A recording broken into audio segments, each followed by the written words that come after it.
মাছ।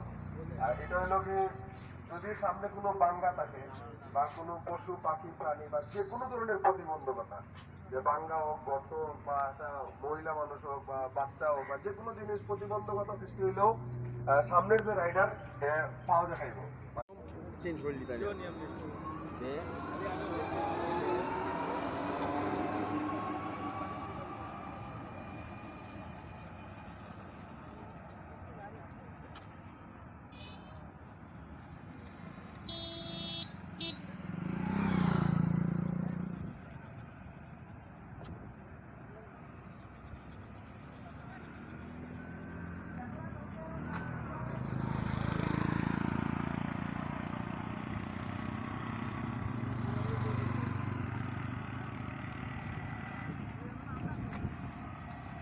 নামটা